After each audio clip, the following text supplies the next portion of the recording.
throwaway time. What's your secret that could literally ruin your life if it came out?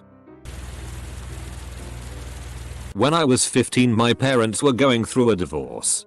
My mom worked night shifts and my dad was living with a friend of his. One night my sister, who was 19 at the time, came home pretty drunk from a party. She was acting goofy and fell on the couch next to me. She started grabbing my leg and laughing, and we started fondling. We ended up having sex right there. When we woke up the next day, she had no recollection of the night before, so I just kept my mouth shut. Fast forward to when I'm 18.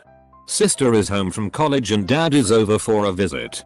They get into an argument, and in a fit of rage my dad announces how he has never forgiven her for the abortion she got when she was 19 and subsequently killing his grandchild. He's very religious. I then realize the baby she aborted was in fact mine. And as far as I know, I am the only one who knows, since she has never mentioned that night. First time telling anyone this. This thread is so deep that probably no one will see. But if one person does see it, it'll feel better. I am basically living a lie. I told my entire family I was able to transfer out of community college and into a university. But I never finished up the requirements. So since I live at home, every day instead of going to school I go to the local library and BS. My lies are so extensive. I even go to the campus and meet my girlfriend for lunch sometimes. I've made fake transcripts to show my family. And to make it look like I'm actually studying, I go to MIT Open Coursera to look up facts that I learned in class that day. I have become a remarkable liar. I hope to be transferring in the fall, and then I look forward to living a normal life. Coming clean is not an option at this point. This is my old account, so might as well throw it away. While on deployment, I killed a man in a coup de grace. The feelings of taking a man's life always weigh a heavy burden on me every day. No one likes hurting people. He had been hit by some of our mobile artillery. While part of me wanted the bastard to be in pain, it wasn't right. My medic was busy with my wounded, and as the officer on duty I took out my .45 and put one in his head. I knew my boys wouldn't say anything. Most just watched, accepted it as a fact of war, and kept walking. I remember throwing up afterwards.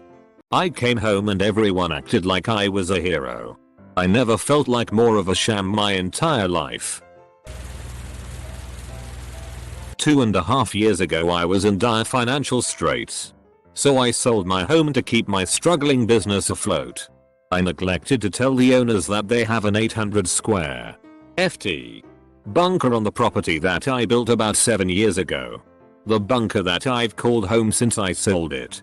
The entrance to it is well hidden, but I still come and go very early, very late in the day. I'm a single man who keeps to himself.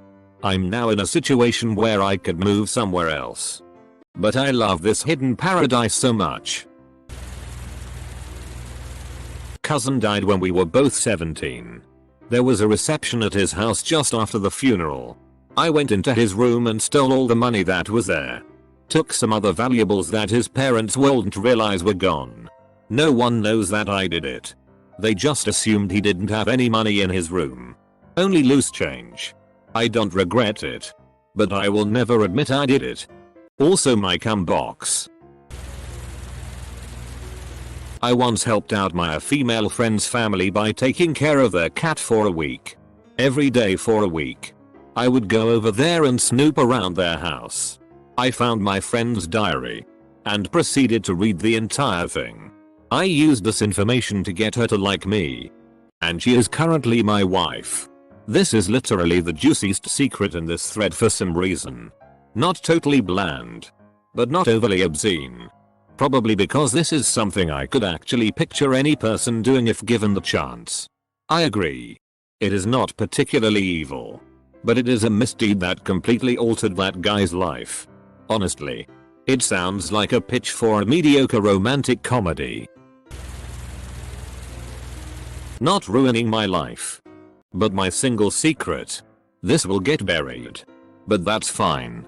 I was about 23 and was working kind of late. My friend wanted to go out and was bugging me about it. He's gay. I'm not. But eventually he talked me into it.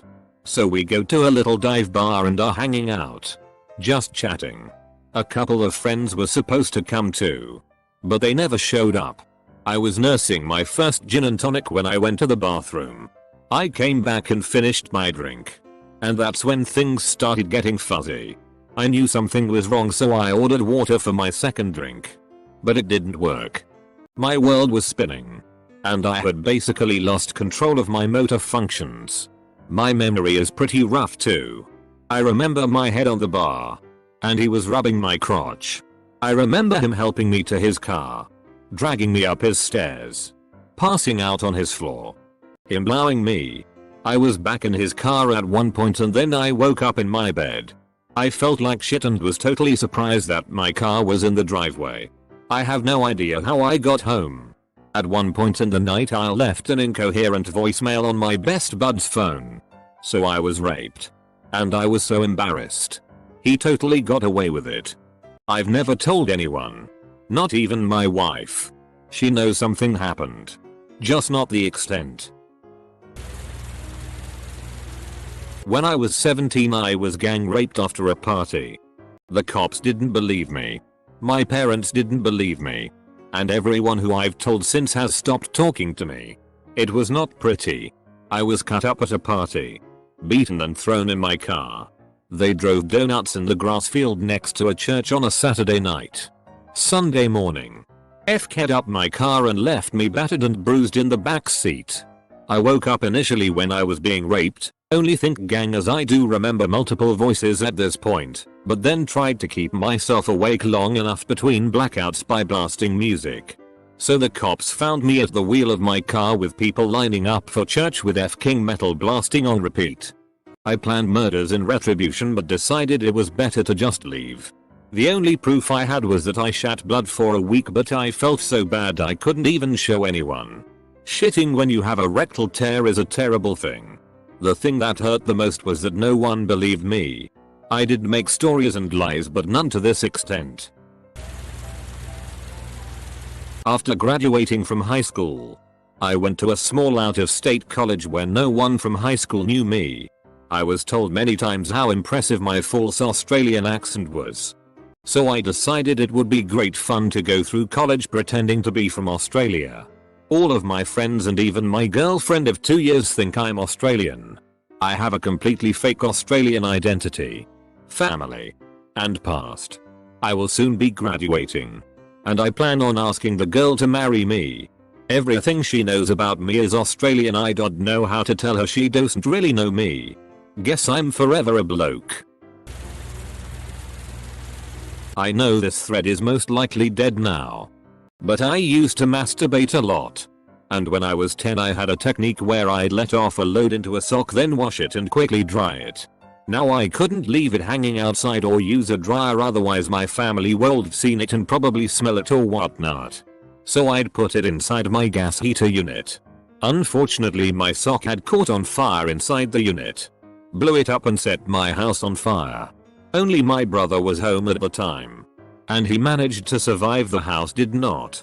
For 5 years we stayed from caravan park to caravan park whilst we waited for confirmation that it was not arson and we could receive an insurance payout. We eventually did and scraped together money to start rebuilding the house. The house is still being rebuilt to this day and it shames me anytime I have to visit my parents living in a tiny mobile home where my backyard once was. The story I tell is that my first kiss was 9 years ago. When I was 14. With my now fiancée. False. When I was 13. I babysat an 8-year-old boy. His parents were very open. And he was very sexually aware. I caught him watching porn a couple of times. From the start. He was very aggressive. Always grabbing me and trying to kiss me. After a while. Oddly impressed with this new sort of attention. And very curious about kissing. One night we started making out. This became routine. And went on for probably almost a year. Before I realized how horrific and wrong my actions were. I continued to babysit him for a while. But soon his parents stopped calling me. I've always wondered why. I'm terrified that I'll one day be exposed as a child molester. TL. Doctor as a 13-year-old girl. I frequently made out with an 8-year-old. I have memories of my sister, 5 years older, and I playing a roleplay game when I was younger that I think would be considered sexual abuse molestation if I told anyone. I don't remember how old we were, but I know she was around the age where her breasts were developing. When home alone we would play a roleplay game where she was a boss and I was a secretary. And the boss would always sexually harass the secretary. It ended in my sucking on my sister's breasts while she would lie on the couch with her shirt off. My memory has always been really horrible, so I only remember patches of this. But I remember that it never felt sexual. I don't actually trust my memory enough to feel confident that this really happened. I love my sister. She's my best friend and I would never want to damage our relationship by ever bringing this up and asking her what really happened. It is a secret I will carry with me and never reveal. Also, till it's hard coming up with a throwaway name. Edit. To clarify, I'm a woman. Just in case anyone assumed otherwise.